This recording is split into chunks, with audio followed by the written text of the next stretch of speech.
The knock on my door was sharp, official, the kind that carries bad news before you even open it. When I turned the knob, I didn't see family. I saw betrayal. There she stood, Cynthia, my brand new daughter-in-law. Her wedding dress was barely off her body, the glitter of celebration still in her hair. But in her hands was a briefcase, and beside her stood a man in a suit holding thick documents. His cold smile told me exactly what this was. "Congratulations," Cynthia said sweetly, pushing her way into my home as if it already belonged to her. "We've just sold this house. You'll need to pack your things. The notary here will oversee the paperwork. You'll be moving into a nursing home by next week." My knees wobbled, but not from fear, from fury. I steadied myself against the hall table, my late husband's photograph staring back at me like a silent witness. I didn't shout. I didn't beg. I smiled. "Perfect," I said. "But before we head to any nursing home, let's stop at the police station. They're very interested in what I sent them about you." The notary froze. Cynthia's smile cracked. "If you're watching this, drop a comment, hit like and subscribe, because what I'm about to share will sound like a crime thriller, but it was my real life. My name is Linda R. Whitmore. I am 67 years old, and my daughter-in-law tried to marry her way into my son's life just to steal my house. What she didn't know was I had already uncovered her plan. It began months earlier, with whispers I couldn't quite catch. My son, Ethan, had fallen head over heels for Cynthia, a polished woman 10 years younger, with a perfect smile and a hunger in her eyes that set my instincts on fire. At first, I stayed quiet. A mother doesn't want to poison her son's happiness. But then bills began piling oddly on Ethan's desk, and Cynthia's conversations circled back, always, to property, money, ownership. One night, I overheard her laugh on the phone. "Once the house is ours, Ethan won't even care. He's too busy with work. She'll be out of the picture soon." Those words twisted in my stomach. My home wasn't just a house. It was where I had raised Ethan after his father died in a car crash. Every corner carried his childhood, the height marks on the kitchen door frame, the garden his father planted, the porch swing where I cried the night I became a widow. And Cynthia thought she could erase me from it. I decided to play along. I smiled at Cynthia's fake sweetness. I complimented her dress fittings. I offered wine when she came over. All the while, I began gathering evidence. I contacted an old friend of my husband's, Detective Harris, who now worked with financial crimes. "Look into her," I whispered when we met in a cafe. "I think my future daughter-in-law isn't who she says she is." He did. And what he found chilled me. Cynthia had 2 previous marriages, both ending in suspicious financial disputes. One ex-husband bankrupt, another still paying debts she had secretly accrued in his name. Patterns, Harris called them. So I made copies, bank statements, fake credit applications, even a forged signature that looked eerily like Ethan's. I stored everything in a sealed envelope. Harris promised me, "When the time comes, bring this to the station. We'll be ready." The wedding came fast. Golden roses lined the church. Guests danced under chandeliers. Ethan beamed like he had captured the sun itself. I clapped, I smiled, but inside I was counting the minutes until Cynthia's mask would slip. And it did, sooner than I expected. The very next day, still flushed from her perfect wedding, she arrived at my door with that notary and those papers. She was bold, reckless. She thought the law was on her side because she had charmed Ethan into signing joint ownership documents after a celebratory toast. I stared at her, every nerve burning with both rage and relief, because now, finally, she had walked straight into my trap.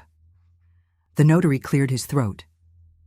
"Mrs. Whitmore, we'll need you to vacate within 2 weeks. Please sign here to acknowledge transfer of ownership." Cynthia folded her arms, smirking.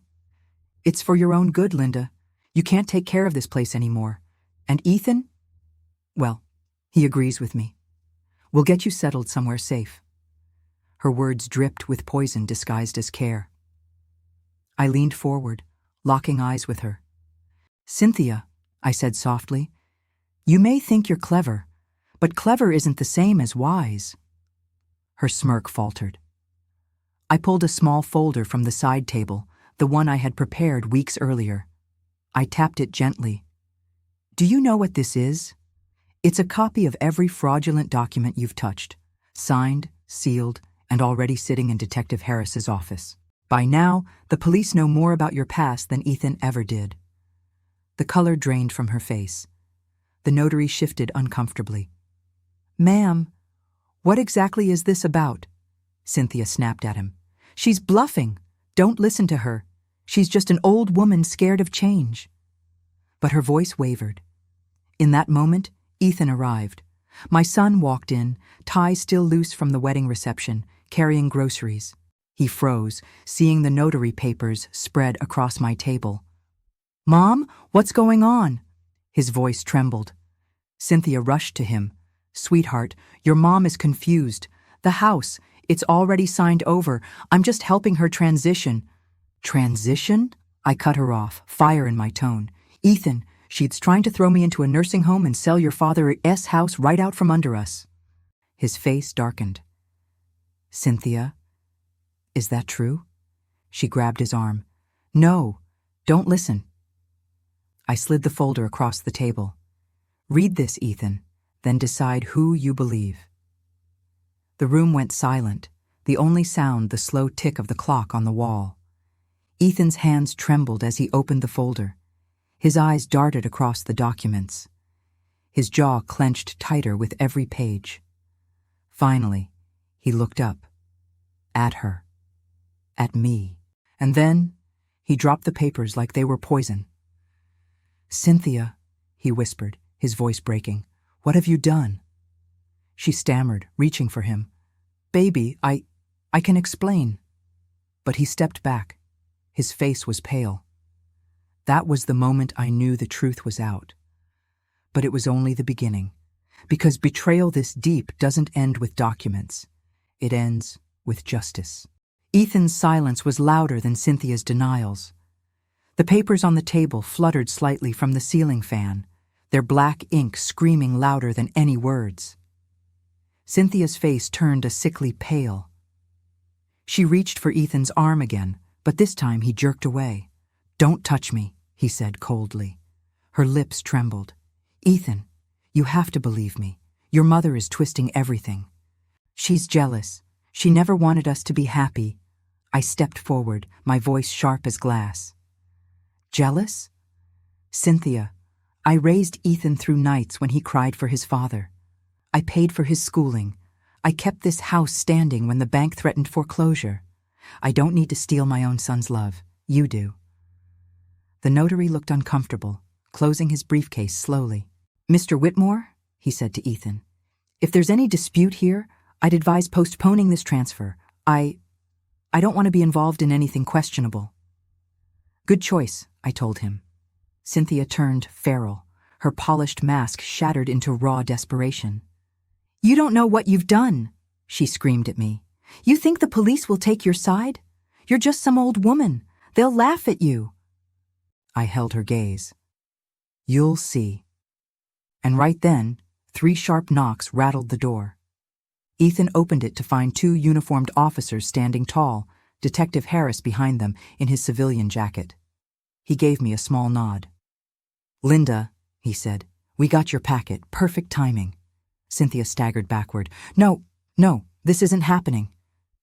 Cynthia Blake, Harris said firmly, you're under investigation for fraud, forgery, and suspected financial exploitation. You'll need to come with us for questioning. The officers stepped forward, reading her rights as she shrieked. Ethan, do something. She's your mother. She set me up. But Ethan just shook his head, pain etched across his face. No, Cynthia, you did this to yourself. The officers escorted her out, her wedding gown's remnants dragging like a ghost across my porch. Neighbors peeked from windows as she was placed into the back of the squad car. The notary slipped away silently, wanting no part of the storm. Inside, Ethan collapsed onto the couch, burying his face in his hands. God, Mom. How could I have been so blind? I sat beside him, my hand on his shoulder. Love makes fools of the best of us. Your father fell for me when I had nothing but a waitress uniform and a stubborn dream. He risked everything, and it was worth it. But sometimes, love hides monsters instead of miracles. He lifted his head, eyes red. You saved me. I smiled faintly. I saved this house. The rest, that's up to you. The days that followed were a blur of hearings, police interviews, and reporters knocking on my gate. Cynthia's past came spilling out like rotten water. Her bankrupt ex-husbands testified. Her fake businesses were uncovered. The community learned she had been circling wealthy widowers for years, bleeding them dry before moving on. Ethan filed for annulment within a week. He couldn't bear the humiliation of staying tied to her. I watched him grow thinner, quieter, as if every smile had been stolen. But slowly, he began to heal. One evening, we sat on the porch swing his father had built. The air smelled of honeysuckle, the crickets humming.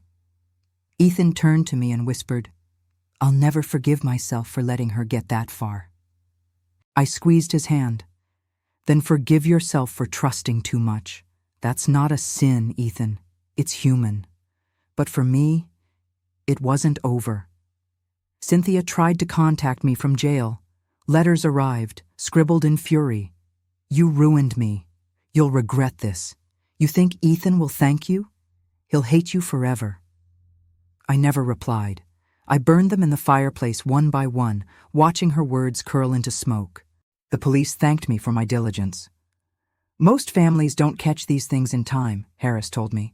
"You might have saved not only Ethan, but future victims." That gave me peace. Months later, Ethan began rebuilding. He started seeing an old college friend, a kind woman named Claire, who brought casseroles and laughter into the house again. This time, I saw no hunger in her eyes, only love. One evening, Ethan surprised me. "Mom," he said, "I want you to stay in this house forever. No more threats, no more paperwork. I've put it in writing. You'll never be forced out." Tears blurred my vision. "Your father would be proud," I whispered. Because the truth was, Cynthia had almost destroyed us. But in her destruction, she reminded Ethan where loyalty truly lived. The last time I saw her, months later, was in court. She wore a plain jumpsuit instead of silk, her hair greasy instead of polished. She glared at me as if her eyes could set fire. When the judge read her sentence, 5 years for fraud, with restitution owed, her scream echoed against the wood-paneled walls. I sat quietly, hands folded in my lap, dignity steady. Justice, I realized, isn't always loud. Sometimes it's the silence of watching a liar collapse under the weight of their own schemes. That night, I walked through my house, touching the walls, the door frame, the garden where roses still bloomed. My husband's picture watched over me, his smile frozen in time. "I kept it safe," I whispered to him, "for Ethan, for us." And for the first time in years, I felt peace in every corner. So if you're watching this, I'll leave you with this. Have you ever faced betrayal? Share your story in the comments, and don't forget to subscribe. Because I learned something in the darkest days of my life. Sometimes the greatest revenge is not just exposing the liar, but protecting what they can never steal.